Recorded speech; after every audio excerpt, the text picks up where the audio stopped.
পয়লা বৈশাখে মঙ্গল শোভাযাত্রার নাম পরিবর্তন হবে কিনা সে বিষয়ে আনুষ্ঠানিক সিদ্ধান্ত নেওয়া হবে কাল, জানিয়েছেন সংস্কৃতি উপদেষ্টা। নাম পাল্টালেও ইউনেস্কোর স্বীকৃতিতে সমস্যা হবে না। বলেন, আগে শুধু বাঙালির উৎসব থাকলেও এবার সব জাতিগোষ্ঠী নিয়ে স্মরণীয় আয়োজন করা হবে। এদিকে ইসলামী মূল্যবোধ সহ বেশ কিছু বিষয় যুক্ত হবে বলেও জানান সচিব। এই ঈদে জামা জুতো অ্যাকসেসরিজের ডিসকাউন্ট।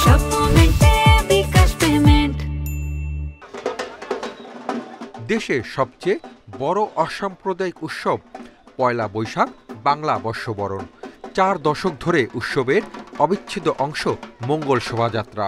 সব ধর্ম বর্ণের মানুষ নিয়ে ঢাকা বিশ্ববিদ্যালয়ের চারুকলার শোভাযাত্রা 2016 সালে পায় ইউনেস্কোর বিশ্ব সাংস্কৃতিক ঐতিহ্যের স্বীকৃতি। 1986 সালে আনন্দ শোভাযাত্রা নামে শুরু হয়ে 1990 সালে পরিচিতি পায় মঙ্গল শোভাযাত্রা নামে। এবার সে নাম পাল্টাবে কিনা সে সিদ্ধান্ত হবে সোমবার। সংস্কৃতি উপদেষ্টা বলছেন, এবার ভিন্ন মাত্রার আয়োজন হবে। এর নাম ছিল আনন্দ শোভাযাত্রা, সেখান থেকে হয়েছে মঙ্গল শোভাযাত্রা, রাইট? যে নাম একবার পরিবর্তিত হয়েছে, যদি সবাই সর্বসম্মত হয় তাহলে আবার পরিবর্তন হতে পারে। এই শোভাযাত্রা বাঙালি, চাকমা, মারমা, গারো প্রত্যেকের। ফলে আমাদেরকে দেখতে হবে যে আমরা এমন একটা নাম যেন না দিই যেটা শুধুমাত্র আমাদেরই হয়, ওরা আর ইনক্লুড হতে না পারে, ওরা যেন ব্র্যাকেটে না পড়ে যায়।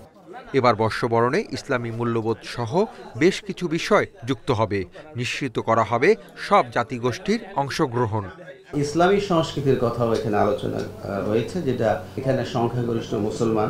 তো সেই হিসেবে ইসলামী সংস্কৃতির প্রতিফলন কিভাবে আমাদের বিভিন্ন অনুষ্ঠানে করা যায়।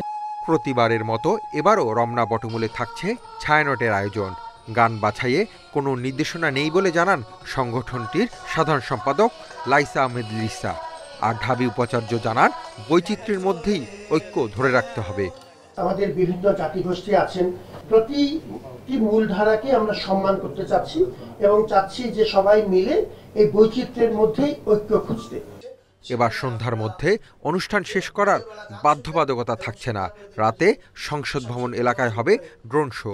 আকাশে কিছু ড্রোন দিয়ে কিছু ইমেজ তৈরি করা হচ্ছে। Asif Mahmud Shah, independent news, Dhaka.